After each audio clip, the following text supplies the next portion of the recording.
there are trade-offs, and these are not easy, knowing that we have a lot of constraints and challenges to deal with in the coming years. And finally, that of course we're going to disagree whenever we face these difficult trade-offs. I hope we'll do so in a civil way this evening, and I'm confident that we will gain much through the conversation here this evening that we'll be taking back to our regional partners throughout the Bay. Now, I'd like to do, ma'am, in just a moment, we'll have someone who will be explaining exactly what's coming up with the agenda, and I think he may be. Yeah, there will be ample opportunity for community input in just a moment. What I'd like to do is introduce Lou Hexter, who will tell us a little bit about the agenda, about what's coming up, and then we'll be able to understand a little bit more about the format and what's to come. Well, everybody's in this room. I would just like to tell you that it's really disingenuous for public officials to stand here and lie to the public and give the impression that there's a choice in this plan. You have already narrowed the choices down within a limited range of what you want. And the reason you're getting blowback from people is that that's not acceptable. And yet you stand here and say you're here to take public input. Ma'am? Ma'am?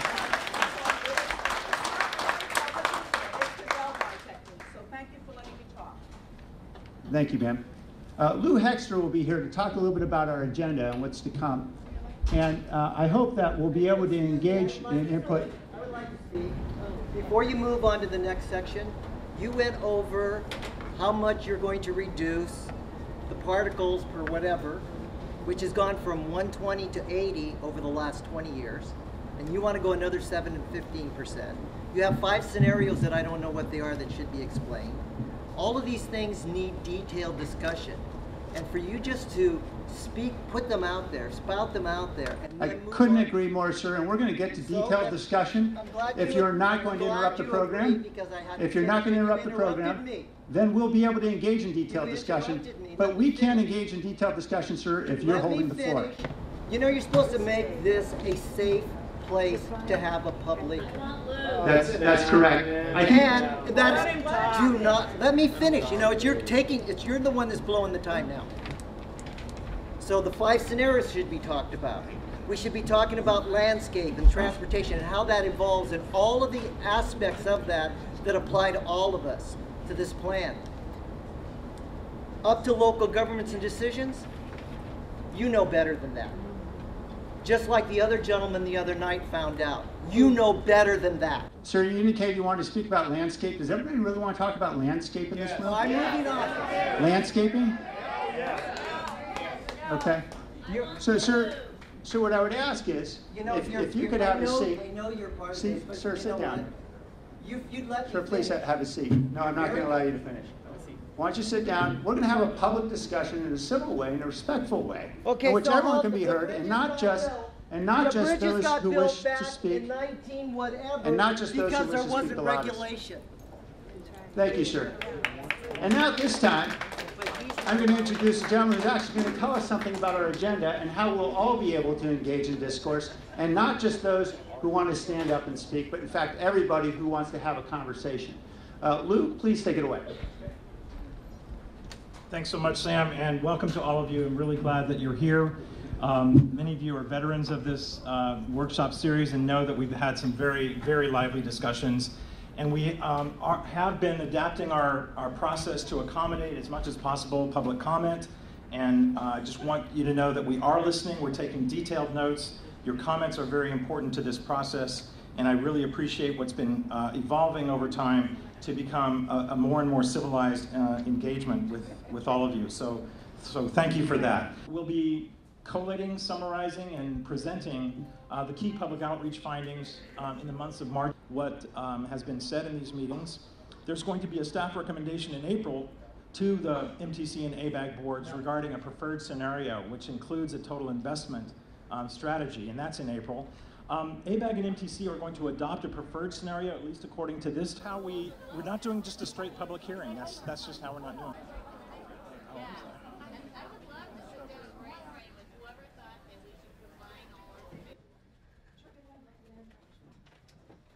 a seat. There's plenty of room on this right side here. My right.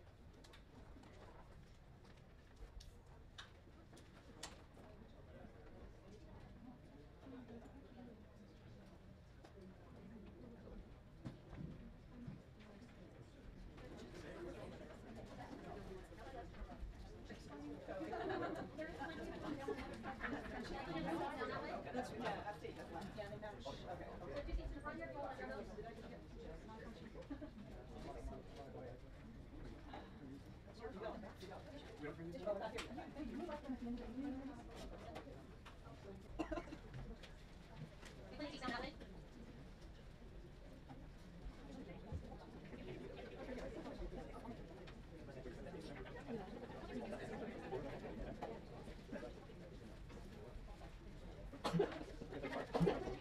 they come up. So, sir, what you're referring to is the... Make sure you can be heard there. There were 10 performance targets that were adopted by MTC and the Association of Area Governments. One of them is a housing target, and it's based in part upon the state legislation that calls for every region in California to develop a sustainable community strategy, a long-term land use and transportation plan for the region. And one of the requirements of SB 375 is that each region plan for its future growth. In the past, I think as most people in the room are aware, a lot of the growth in the Bay Area has spilled over into surrounding regions, into San Benito County, into San Joaquin County, et cetera, as folks have tried to find more affordable housing. What the law requires is that this region try to accommodate the housing associated with its future projected growth, which is Commissioner Liccardo referred to earlier, is largely related to births and births relative to deaths, to a lesser degree in migration into the region. That's actually a relatively small component. So that's what it's about, and it's about planning. The issue that you raised relative to funding is a huge issue, and it's one of the challenges, and it's also one of the reasons why, as the alternative scenarios have evolved and ultimately as the preferred scenarios are examined and looked at, we have to look at constraints on funding, because there are, for certain income sectors, there is a need for subsidy, and there are not enough resources to do so to meet all of the needs. So that's one of the things that is examined and will be looked at as the preferred scenario is considered. So our tax dollars are going to subsidize low-income housing. Okay. That's So, what I heard you say, right? Robert Say H. yes or no. and I'm responding to the question. Robert H. and Mike Bulia, please. Yeah. I just want to remind you we have two minutes. We want to give everybody an opportunity to comment. So. My first question is in regards to planning. I'd like to know who plans putting light rail cars down the middle of sidewalks in downtown San Jose. I travel around the world. I've got 3 million mile card for American Airlines to prove it. It's insanity. You guys put a train down the middle of a friggin' sidewalk in downtown San Jose. The trees have guardrails. Now, another question. Again, back to the light rail. What do elementary schools, junior high schools, junior colleges, universities, City Hall, the arena, the fairgrounds, the bus station, the train station, my personal favorite, the airport, the new City Hall, I think I said that already, have in common? Not one is on the light rail directly. If you don't mind walking 12 miles, it's okay. But I go downtown San Jose at rush hour, at Real Original Joe's, my favorite restaurant, and the trains go by at rush hour in downtown San Jose. You count the number of people, subtract the driver, it makes a difference. Right? It's insanity. Now, the other thing is, I am absolutely convinced you could save a fortune and help out the people that you're trying to get free housing to if you made it free. I don't see how you could possibly collect enough money from the people on that to pay for the guys who count them the 25 cents you collected in the first place. So at the end of the day, if you're going to plan for something, make it go somewhere. Maybe someone will actually ride on it. In this planning that you're for the Bay Area, have you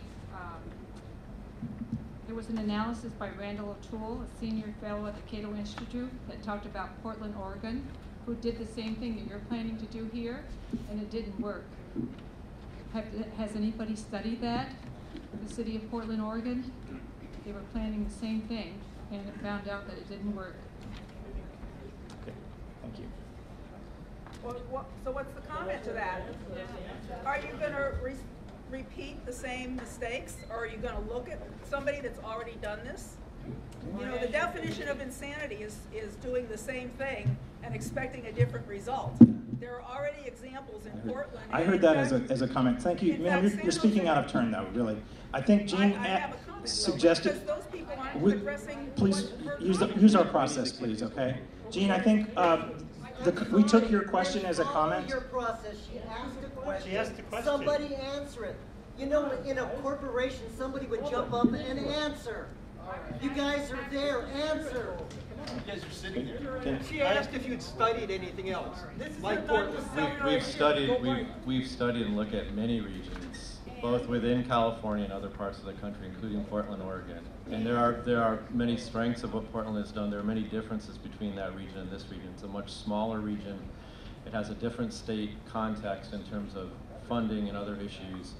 And it has a different growth envelope than the region does. But there's things to be learned certainly from Portland.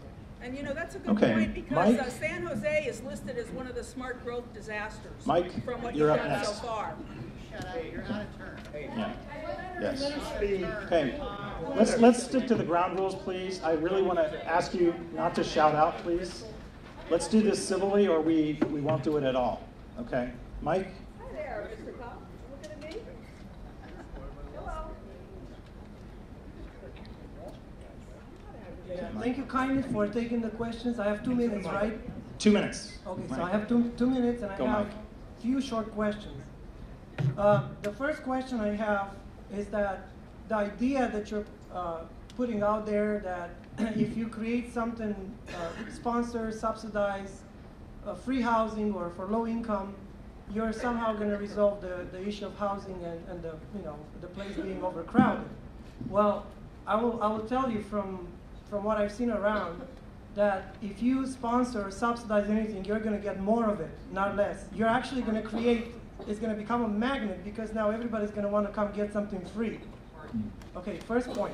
Yes. Good point. Yes, very good. I would like you to comment on this, if you can take notes briefly. Second, how is this used? I was born and raised in a socialist country, central planning, so my question is, because I can't tell the difference, what is how is this use of democracy, the way you guys are putting out here, how is it different than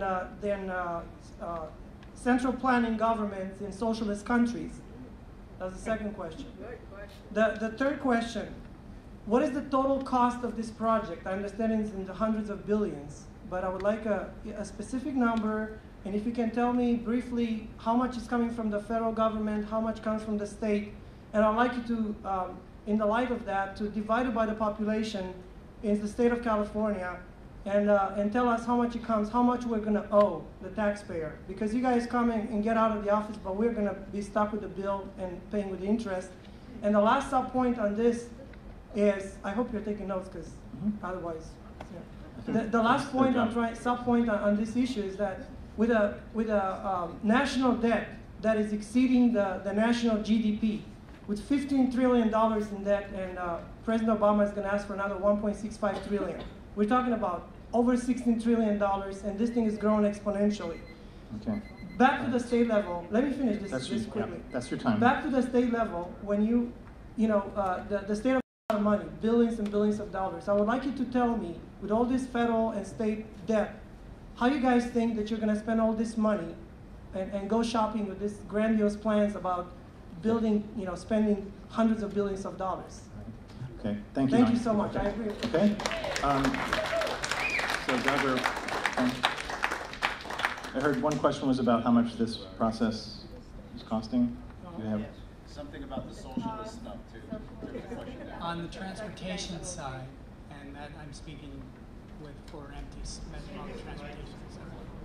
On the transportation side, we're estimating about $250 billion would come to this region over the next 25 years. That's based. I was going to get to that. Most of the money comes locally, is generated locally through local sales tax measures that the electorate have voted on, actually in Santa Clara County several times. A smaller percentage, about 30%, 40%, comes from state and federal sources. Most of the money that comes to the region, if the past plan is past practice, goes to maintaining and operating the systems that are out there today. That's 80% of the $250 billion. So that's pretty much it from the transportation side. I don't know if you wanted to add anything. I ask you if it's possible to divide by the, what's in the state to divide that number, not percentage, to divide it by the population. We have about, what, 40 million people in the state of California, so divide however hundreds of millions divided by the population and then come up with a number. You'll see what number it is. Okay, can we ask that you guys give us a price tag do that in per person? Okay, Ken, can you answer the land use question? I think one thing to keep in mind relative to both the regional transportation plan as well as the other requirements that we're dealing with that come from the federal government, the state government that inform this, is that it's not, for the most part, new. While there is a requirement that came out of SB 375 that requires us to develop something called a sustainable community strategy, and we have put it under an umbrella because the sustainable community strategy will be adopted by law, by virtue of state law, as part of the regional transportation plan. There's been a regional transportation plan that's been updated every 4 years for decades. It pays for your freeways, it pays for your local streets and roads, it pays for your transit network, it pays for the majority of the transportation that exists in the Bay Area. That comes from federal and state and local sources. On the land use side, it is largely, a key component of this is called the Regional Housing Need Allocation. That's the short-term housing plan. It informs the housing elements of general plans in every city in California. It's existed for decades. The one key change that exists relative to this plan as proposed, but again, as Commissioner Liccardo mentioned earlier, there have been no votes on this yet, is that we would have a somewhat more focused pattern to take some of the pressure off of greenfield development, to put more people in the future in terms of accommodating future growth near transit, to reduce costs and make for a more efficient use of resources. But these are things that have, to a large extent, existed for a very long time. This is, to a large extent, not new. It's attempting to get some efficiencies between what before were some different processes. Okay. I've been involved in transportation in Santa Clara County since 1973 and served about 30 years already on county transportation commissions. And when I look at this list, the first question I have is, where did these choices come from? You know, being able to vote is one thing, but having some say or seeing something that's worthy of my vote is yet another. For example, I mean, just as one example, those of us who are here tonight, all of us move around this county, and we realize that our roads are terribly inadequate. And you know, I know that there's pluses and minuses in terms of building adequate road facilities, but our transit system also uses those roads. And there's nothing on here that says increase, for example, just as an example, just drawing from the first choice, increase the number of freeway lanes. That should be a choice. And then another choice should be increase the number of freeway lanes for carpoolers and bus riders. Right. Okay, but that's so not a choice. So that's a great comment, Where? sir. So basically, No. what the gentleman is describing, and let's not carry on side conversations, thank you. What the gentleman brought up was the need for, the question initially was, where did these options come from? How did we develop this list of options? I believe that was your first question. Okay, I'm going to let Brenda take that one. These are a mix of the way that our commissioners view things and the different options. It's also how we were submitted projects by all of the local counties, and it's how we've broken up the projects, and also from what we've heard from people in previous outreach meetings that we've done and what their concerns are and areas that they'd like to see more investments. But I would like to encourage you to use your other card to write down those specific ideas that you have in the alternative investment options you'd like to see. Because other people won't get to vote on the choice that I feel is important. Right. Okay, so that's all the time we have for comments right now. I encourage you to take a moment and go ahead and record your votes, and then take that time and go up and vote. You guys and then we'll come back as a group and have a discussion about why you voted the way you did. Okay? About 10 minutes or so. Thank you. This is bullying. I have a document here that's about uncertainty of the flooding and the sea rises that they are basing their report on, and it's their own study called Uncertainty. So I want to ask them, if there's uncertainty, how can they even be going through with this plan? And we all know this plan is about control, it's about taking private property rights. We have documents full of where they've lied, how they're connected connected to the UN, how they're connected to ICLEI. It's all bunk science, and they're using bullying techniques to ramrod us down this agenda that they get freedom and we don't. It's unreal. It's unreal. And now they're using bully tactics to shut us up and shut us down. They've already called the sheriffs.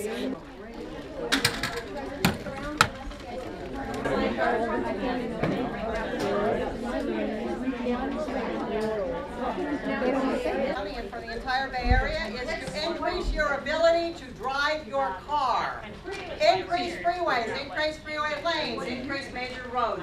The most important thing, the most important transportation thing in this county and the Bay Area is to increase the ability to move around in your independent car. Okay, so that's her comment. We see that comment resonates strongly with some people. So the most important thing, according to this woman here, is the ability to move around freely and independently in her car. In her car. We can understand that. Let's hear from someone else. Yes, ma'am.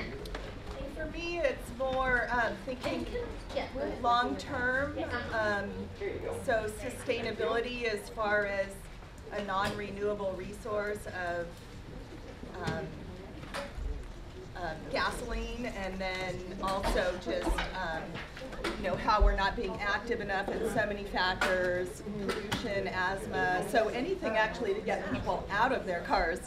Okay. So I'm like the opposite. Okay, you see, and this is why we have this discussion. This woman here stated that she'd like to see people get out of their cars, or share cars, or share cars, carpools, van pools, things like that. For issues of, I think you said sustainability was the word you used, for issues of asthma, for issues of health. So we see we have different sides of the spectrum in this room. That's a wonderful thing. Next comments are in the green there.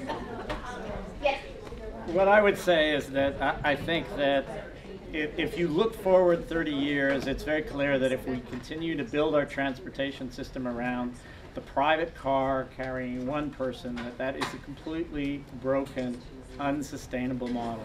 I believe that beyond the basic maintenance of the current road network, that our investments should be in public mass transportation, whether that's in the form of better bus service or light rail or BART or Caltrain or whatever it may be. Okay, so the gentleman here just said that the system of using one person per car is simply broken, and that we need to invest in mass transit as a way to really make transit accessible for everyone. Thank you, sir, for that comment. Let's go on to the next comment. Yes, ma'am, please. Quality of life of the Bay Area is really important, and one of those is to be concerned about clean water, clean air. Single car drivers are not going to help us. I think we need to have multimodal opportunities, whether it's pedestrian biking, carpool lanes, mass transit. I lived many years on the East Coast, and the people got around very well there in mass transit. And also, I think it was healthier, a little bit of walking. So I think we need to be multimodal, and I think we need to be concerned about the quality of life. Okay, so the woman here spoke very eloquently about the need for being multimodal and the issues of quality of life being really important, I think central to perhaps maybe some of the choices that you made during the voting process. Who wants to speak next? Yes, sir, here in the brown, and then we'll go to the woman in the gray. Yeah, excuse me, sir. I agree with the more roads and freeways for cars, but I'd like to see the bicycles get off of the road. Get them in places where we won't hit them, they won't get injured, and they get in the way of transportation. Okay. Yes, ma'am, in the black. So this is my first workshop, so I really would appreciate if I could just understand what the emotional issues are around. So is it a problem of us thinking regionally? Is it a problem of control? Is it a problem of budget? And I don't know what those issues are, so if they could have just a minute to tell us what the issues are that's bothering them, I'd really appreciate it. Who wants to speak to that? Freedom. You do? Okay. Go ahead. So I'm going to give you some time to speak to that. I'm going to continue to hold on to the mic. Okay? All right, well then, where's another mic? Oh, okay. So we've been doing research for over a year since we heard about this. And their ultimate plans by 2050 is to get you down to one car. And what they're doing is they're talking about open space, but they're not telling you that open space is also private property. And what they're doing is taking lands like my parents' property and turning it into public space, and then to say it's for railroads or whatever that's used by the public, and then they're turning it into trails. But you never get your property back. and they say that they won't use eminent domain. They absolutely will. They do it all the time. They've done it in the past. They're going to do it in the future. And the thing is that these people will all be gone. We won't be able to hold them accountable for what they've done to us and you. They're going to put 24,000 new housing units in San Francisco. Can you imagine 24,000 new housing units times 2, 48,000 more people in San Francisco, because they're getting people out of the rural lands. We're getting regulated off the rural lands. They're taking out dams. They're working on Hetch Hetchy. They're working on San Luis Obispo dams. They're working on Klamath River dams. This is all done by our government people. Okay. And they are not telling you this, because if you knew the truth, you would not go for this horrible plan. And they won't answer the question about sustainable equity or social equity. Somebody ask about social equity. I'm not with her. You guys developed the questions last year and prior. Okay. What's social equity? You guys developed the questions. Yeah, thank you. So we've given an opportunity for our sharing their analysis. We're at the end of our time here. I hope that you feel that you've heard different sides of the story and different issues that people have. If you'd like, I encourage you to go around and just take a brief look at how your peers voted. This is supposed to be a public meeting. That means you speak. You get the opportunity to speak. They did it to me the other night. I sat there for how long? An hour with my hand up. Very politely. I hadn't even spoken at all in San Carlos.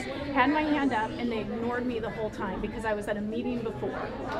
An hour. And luckily there were cops behind me who saw the whole thing. The identified minority and low-income populations and non-minority and non-low-income populations, and compare their access to and travel time to essential destinations by auto and by transit. Also, we'd be looking at exposure to emissions and some other factors related to automobile and transit. So basically, what the social justice federal requirement is it says that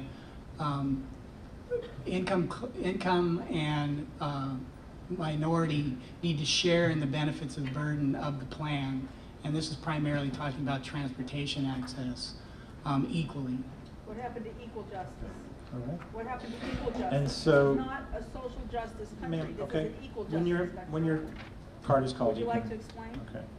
So let me just address that real quickly. Okay. I mean, that's what it is that the plan and the facilities that are being built as part of the plan aren't of burden, excessive burden to areas of low income and minority who've traditionally been subject to displacement and emission impacts as a result of transportation facilities are built. So that's what it's about, is sharing equally in the benefits and the burden of the transportation investment. Every question is being taken down, every comment is being taken down. This is being recorded. A big part of what staff is going to be doing after these workshops is saying this is what we heard at the public workshops, and that will be presented to the MTC and ABAG elected officials in terms of this is what we heard at the public workshops. And certainly it's an input into the draft preferred scenario. Has he heard a public forum with the MTC and the ABAG? Just to supplement what Ken said, all of the notes that we're collecting tonight from the comment cards, from these notes that are being taken in each of the stations are being transcribed. I think I mentioned that to you and posted on the One Bay Area website as we go. So you can check there. Please, and the spring workshops, I think there's the same level of information provided there. So please, check that. If you don't see your comments up there, then please, get in touch with us and let us know. And Chris, sorry, Doug. Let me add to that. The schedule that Lou had shown previously on March. It's the second Friday in March. I think it's the 19th, the 11th. The 9th. Second Friday. Our committee meets. On March, we're going to be bringing to them the comments that we've heard at these meetings. So I would encourage you all to attend if you can make it. It's March 9th. The meeting will most likely be, it's been moving around a little bit, but it'll be between 9 or 10 a.m. We work. Everybody works. We're paying taxes and working. You're paying their salaries. Okay. Chris, are you Chris? Can I I'll ask, wait till how about the public access? All right, let's go. Chris is up next, and Scott, plain Scott is next. Okay. Chris Parkinson, I'm a real estate broker in Mountain View, and I'm going to make a statement, and then I'd like to add it with a question. Are we here tonight to announce ourselves as community leaders, or are we just here to argue tonight? I'm going to do 5 hours per month in support of an extraordinary individual from the BART. Robert Allen supports the 5 county-linked growth initiatives. I just want to say no one else need do anything if you don't want to. I'm doing 5 hours per month in the community as part of my leadership job.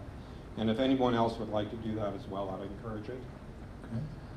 I've been looking at your draft proposal here, the target scores, and I see that we have both BART and we have Caltrain funding. I would like to see that we can eliminate Caltrain funding and that we can just strictly do BART funding. Okay. And if we can please look at that. Okay. All right. Thank you, Robert. Or Chris, rather. Scott, and then, hold on. Ralph F.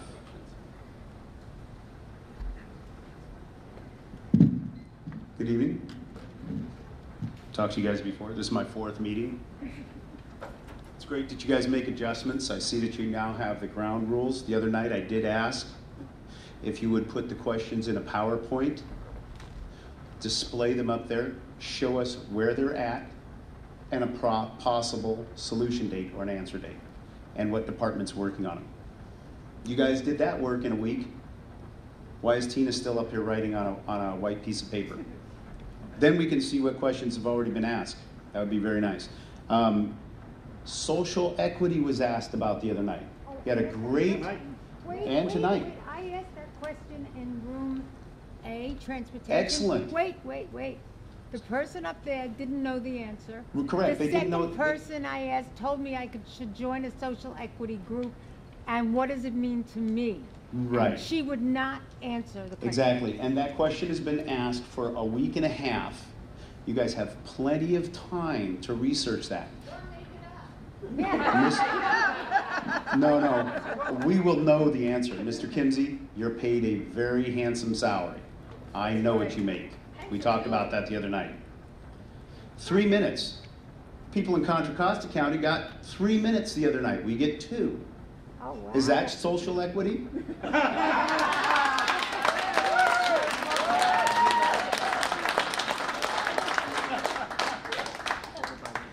Social justice. I love it when you guys bring things up and I can come up with a question. Burden. Define burden. We have 7 million people here in the state of California. You want to know what burden is? My wife is totally and completely disabled, unable to communicate. I used outreach. Outreach was a mess. I had to go out and buy a van so I could transport my wife to doctor's appointments. And your plan? Oh, he left. The little SkyTrain thing, I looked into that. No handicap access. Your whole plan is going to be doubled because of handicap access. Okay. Thank you, Scott. Let's get the answers up there. These people deserve answers. Okay. And I'll tell you what, it would help out with they could look up there and see that the question's been asked, and they could say, where's it at? Save you guys a lot of time. Okay. Ralph, followed by Dennis Katanik. Good evening, gentlemen.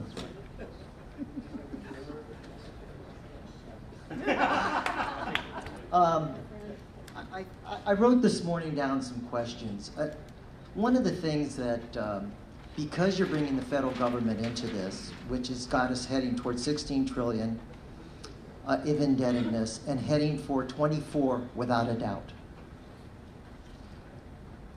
The numbers currently are at, I owe $135,000 for the current debt at 15 trillion.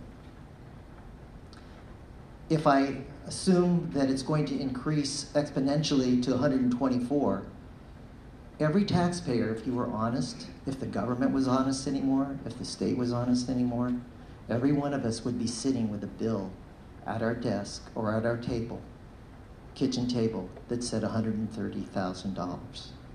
If there's 2 earners in, it would be $270,000, excuse me. California is in debt, depending on what day Governor Brown gets up and decides the number should be, is anywhere from 15 to 30. But that doesn't count all the pension money we owe. So why don't we, if you really want to be honest with people, and you're asking for more subsidies, you're asking for more sales tax, you're not being honest. 1,000 people maybe get to these meetings. In our last meeting, I hope it's online now, you agreed that you would show, that, is it online? I don't think. The Dublin meeting, it would be online, that you would show a flow chart. So because you told me that the city is lying to me that they have to do what they're doing in Pleasanton. So Ralph, for your time. So, okay. Thank you. And I just want to do one quick thing, please, since I'm being so respectful. What is sustainable to me is education. Giving kids an education. Governor Brown wants to cut it. But it's okay to subsidize. It's okay for the legal. What is sustainable is once you get that education, that you work, you have discipline, and you have perseverance. And that you learn fiscal responsibility. And that you have some level of acceptable moral and ethical behavior. What is not sustainable is a lack of education. What is unsustainable is blindly following an elitist-driven action plan by a mere handful or several handfuls of people that we don't even know who they are, except for those maybe in this room. Ralph, please respect the systems and programs, and this is my final comment. Systems and programs that systematically have to be subsidized in an ever-expanding state and federal government means that at some point, there's no more money. Do you guys understand that? Do you understand it? It's a question I would like each of you to just give an answer. Do you understand at some point, if everything is subsidized, growing exponentially, that pretty soon there's no more money, and the poor people are going to be... Okay. Ralph. Answer the question, please. I would like an answer. I believe that's somewhat of a rhetorical question. All right, Dennis Katenik and Andrea McKenzie, please.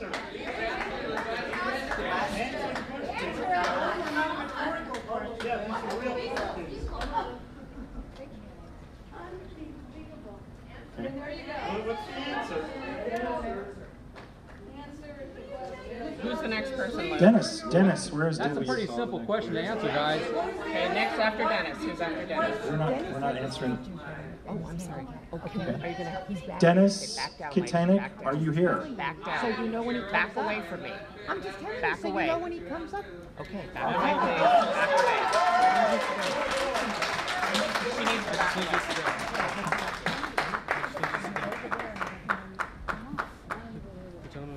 I'm going to try to bring this answer back to Plan Bayarea, which is what this public workshop is about. As was discussed earlier, there was an initial vision scenario that was released back in March of 2011, and it looked at a level of housing and a level of transportation that if there were resources, a higher level of resources than can be now identified, it could be a potentially good way for the region to grow in a number of ways. There are not the resources for the region to grow in that way. And the preferred scenario, and this is a federal requirement, it will need to be, from a transportation perspective, it will need to be financially constrained. And much of what the housing that will be called for in the regional housing need allocation, the short-term plan, as well as the longer-term sustainable community strategy, will need to be provided by the market, and it will be choice-based. There is not a call for new subsidies attached to Plan Bay Area. So Dennis, you are next. Your 2 minutes, and then Andrea McKenzie would be following you. Okay. Well, first of all, earlier you brought up the question of relocating people to where there's transit and into urban areas. Well, first of all, how are you going to accommodate, how are you going to cram 9 million people into a tiny area near transit?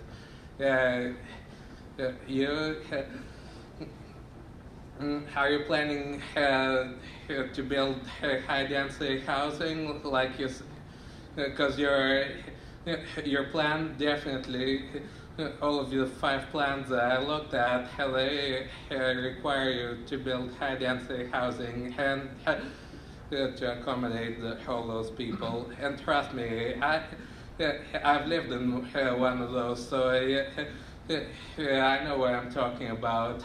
What you're talking about is making people live in tiny one-room apartments several stories high without any kind of access to open space. Instead of a backyard, you got a balcony. No place for people to play with their kids. No place to walk your dog. Nothing like that. And I ask you,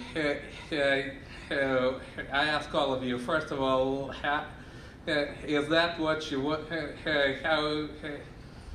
I want to ask everyone, is that how you want to live here in this country?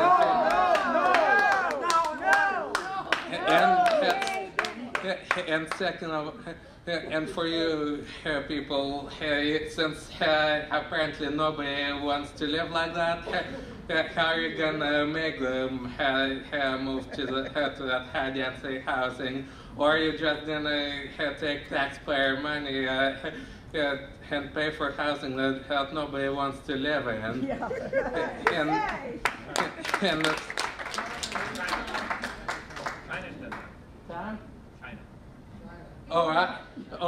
that's not. I'm not from. I didn't live in China. I lived in Russia, but it's pretty much the same thing. Okay. Dennis, I think that was your time. Okay. Thank you very much.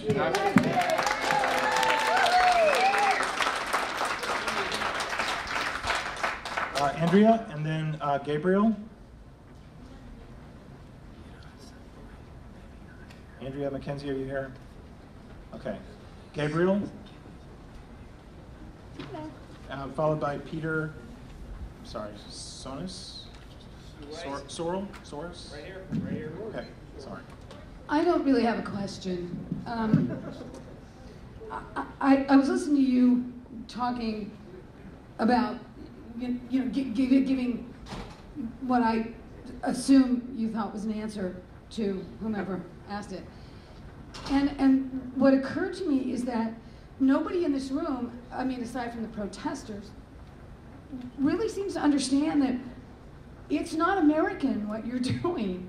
It doesn't seem like you even have occurred to you that your notion of central planning my life, of some regional power committee deciding how this region, whatever that means, I'm not even sure what that means, that you have a right to do that that's a good idea.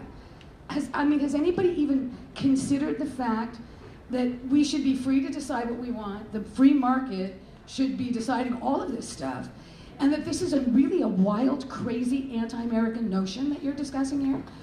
It doesn't seem to me with anybody ever questioning that. I don't understand it. I know you guys are probably doing what you think is best, but so did the Politburo.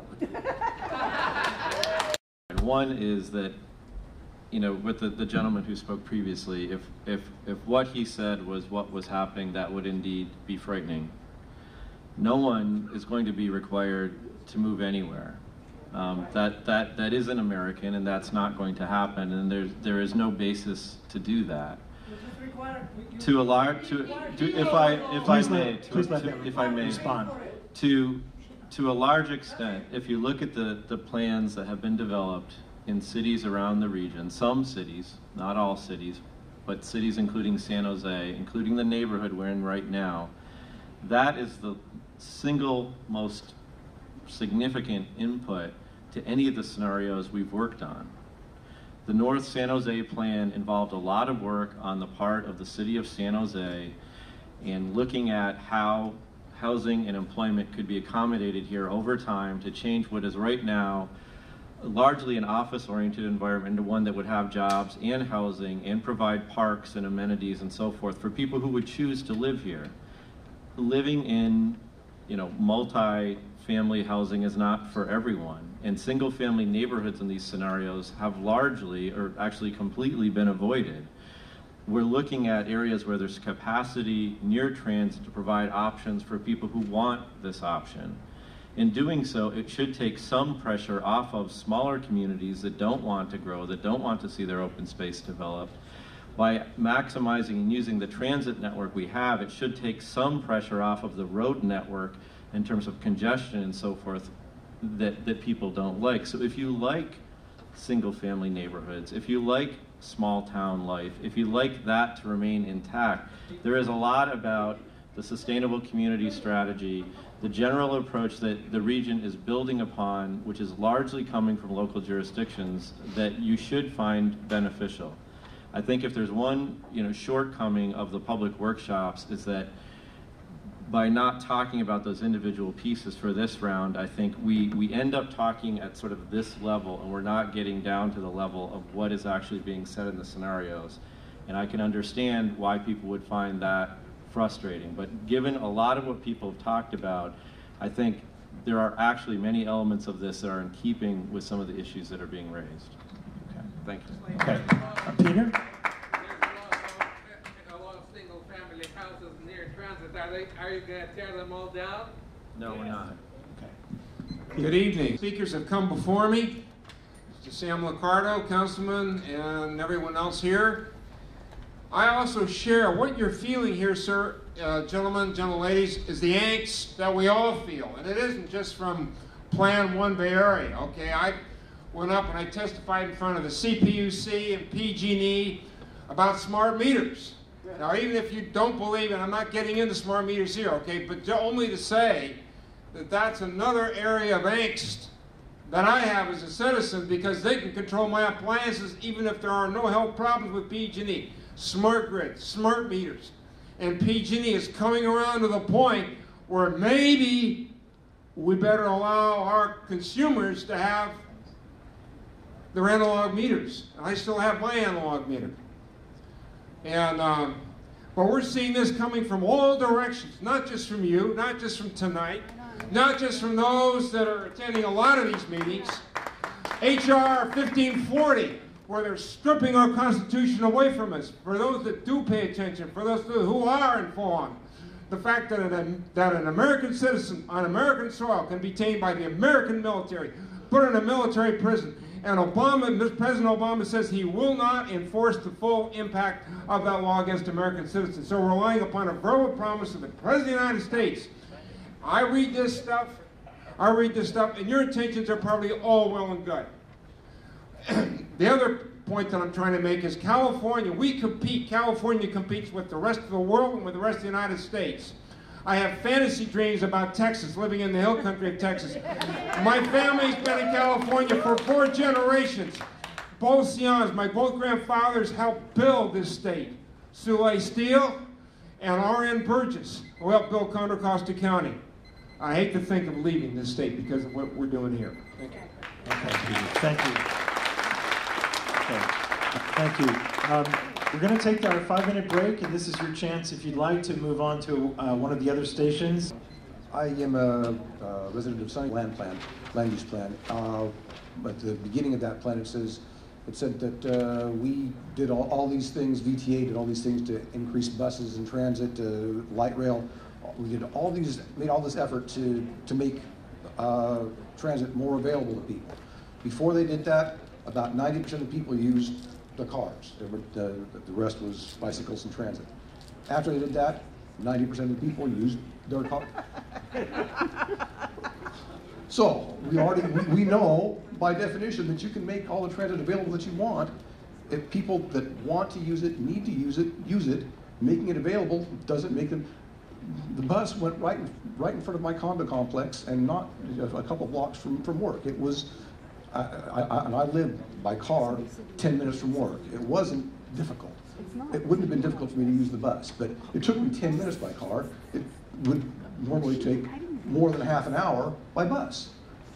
I have a more productive life by using my car. People will use their car as long as they.